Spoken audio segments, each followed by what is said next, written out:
Hadis ini riwayat Bukhari. Abu Hurairah berkata bahwasanya Rasulullah SAW bersabda, sesungguhnya Allah yang maha suci dan maha pemurah mempunyai malaikat yang berkeliling di jalan mencari orang-orang yang berzikir. Lalu kalau mereka menemukan mereka lagi berzikir, mereka memanggil teman-temannya. Para malaikat saling memanggil, kemarilah, kata mereka satu sama yang lain. Lalu para malaikat itu menaungi mereka dengan sayapnya sampai ke langit dunia. Jadi bersusun-susun sampai ke langit dunia yang sangat jauh.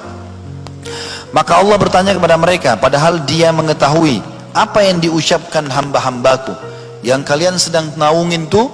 Dan insya Allah majlis ilmu, kata para ulama, nomor satu di sini majlis zikir adalah majlis ilmu yang diutamakan di sini.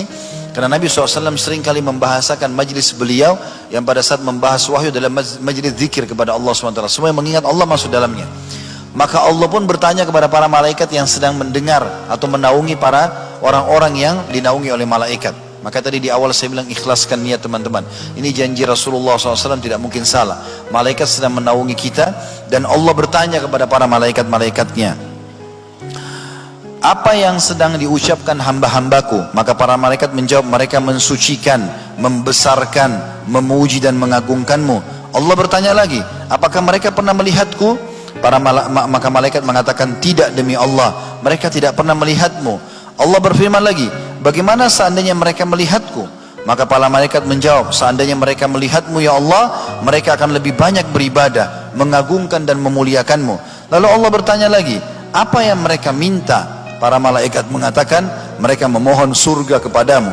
Allah berkata lagi, apakah mereka pernah melihat surga itu? Para malaikat menjawab, tidak demi Allah, mereka belum pernah melihatnya. Allah berfirman lagi, bagaimana seandainya mereka sudah melihat atau sedang melihat surga itu? Para malaikat menjawab, mereka akan lebih merindukan dan lebih bersungguh-sungguh memintanya dan lebih terpesona. Kemudian Allah bertanya, mereka berlindung dari apa? Para malaikat menjawab, mereka berlindung dari neraka. Allah SWT bertanya, apakah mereka pernah melihat neraka itu?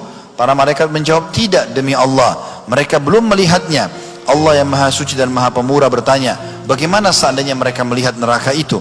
Para malaikat menjawab, mereka akan lebih takut dan menghindar darinya. Lalu Allah berfirman lagi, saksikanlah, sesungguhnya aku telah mengampuni mereka. Maka salah satu malaikat berkata, di antara mereka ada si fulan yang tidak termasuk orang-orang yang berzikir, akan tetapi dia datang karena ada sebuah keperluan lain.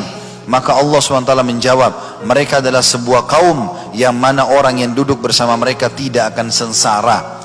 Kata Ibnu Hajar Al-Asqalani rahimahullah dalam Fathul Bari, sesungguhnya yang dimaksud dengan majlis zikir dengan hadis ini adalah mencakup semua macam zikir kepada Allah, baik orang bertasbih, bertakbir, membaca Al-Quran, berdoa, kebaikan dunia dan akhirat, dan yang paling penting mempelajari hadis-hadis Nabi SAW dan belajar ilmu syar'i. Dan ini menandakan teman-teman juga dikuatkan dengan hadis yang lain yang kata Nabi SAW, siapapun yang datang dalam majlis ilmu ikhlas karena Allah, maka pada saat mereka bubar, malaikat akan mengatakan, bubarlah dalam keadaan dosa-dosa kalian diampuni. Jadi memang ini perlu dengan ikhlas hadir di majlis ilmu itu.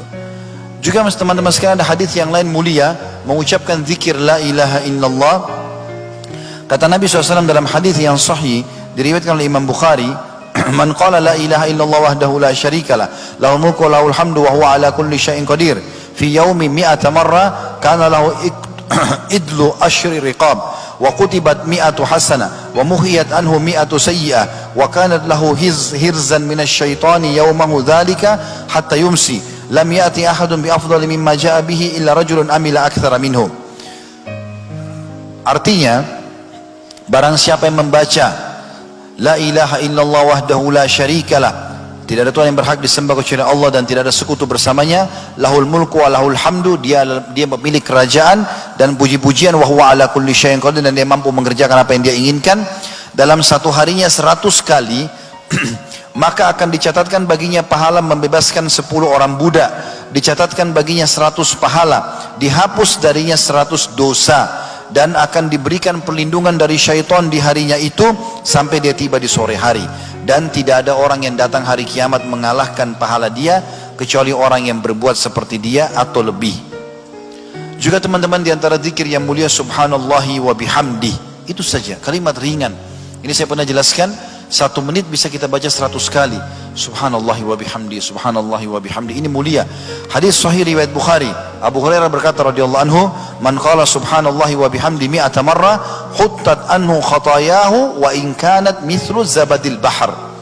Siapa yang mengucapkan subhanallahi wa bihamdi, maha suci Allah dan segala puji baginya 100 kali dalam sehari, akan digugurkan, dileburkan semua kesalahannya walaupun sebanyak buih di lautan. Ini 100 kali sekitar 1 menit. Lagi lampu merah, lagi di jalan, lagi tunggu antri lift, lagi belanja di pasar, bisa diucapkan subhanallahi wa bihamdi sampai 100 kali. Dan juga mengucapkan subhanallah, terutama saya bilang tadi di 10 awal Zulhijjah ini teman-teman sangat mulia. Ya, karena zikir ini adalah yang diperintahkan oleh Nabi SAW. Dalam hadis yang sahih riwayat Muslim, Mus'ab bin Sa'ad radhiyallahu anhu berkata, "Kunna inda Rasulillah sallallahu alaihi wasallam faqala ayajizu ahadukum ay yaksiba kulla yawmin alfa hasanah fasa'alahu sa'ila min julasai kaifa yaksibu ahaduna alfa hasanah qala yusabbihu mi'ata tasbihah fayuktabu lahu alfu hasanati wa yuhattu anhu alfu atau yuhattu alfu khati'ah." Kami pernah berada di sisi Rasulullah SAW lalu beliau bertanya, apakah seseorang di antara kalian tidak mampu memperoleh 1000 pahala dalam sehari? Maka kata para sahabat, atau apakah kalian tidak mau mendapatkan 1000 pahala dalam sehari? Kata para sahabat, bagaimana bisa kami mendapatkan 1000 pahala ya Rasulullah? Kata Nabi SAW, bertasbih 100 kali, subhanallah, subhanallah, subhanallah 100 kali, maka akan ditulis baginya 1000 kebaikan dan dihapus darinya 1000 kesalahan. Yang terakhir teman-teman, yang ke-15 adalah berbuat semua jenis amal saleh, terutama bakti dengan kedua orang tua. Ini berbuat baik saja, senyum dengan orang tua, menyiapkan makanannya, mengucapkan salam, menanyakan kabarnya, menghilangkan kesusahan, memenuhi kebutuhan, semua berhubungan dengan orang tua ini. Ini bisa membersihkan dosa-dosa.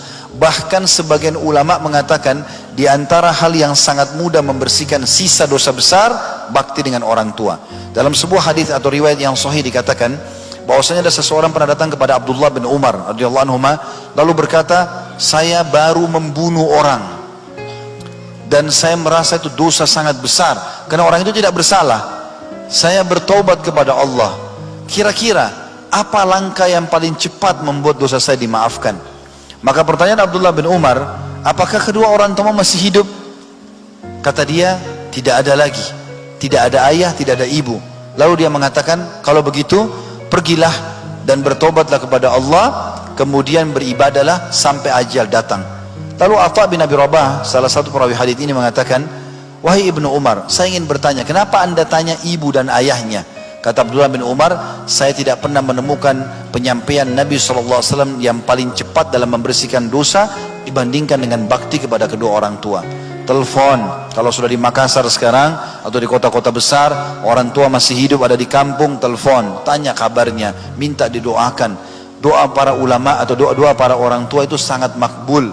Bahkan sebagian ulama mengatakan walaupun orang tua itu kurang dalam ibadah, tetap doanya diprioritaskan oleh Allah Subhanahu wa taala, sebagaimana sabda Nabi SAW yang berbunyi, doa orang tua untuk anak tidak akan ditolak. Mumpung mereka masih hidup teman-teman, berdoalah. Sebagian salaf pada saat orang tuanya meninggal satu, dia menangis terisak-isak, ditanya oleh muridnya, "Kenapa?" Dia mengatakan, "Karena setengah pintu surga sudah tertutup, tinggal setengah lagi, saya harus mengejarnya sebelum yang satu ini tertutup lagi."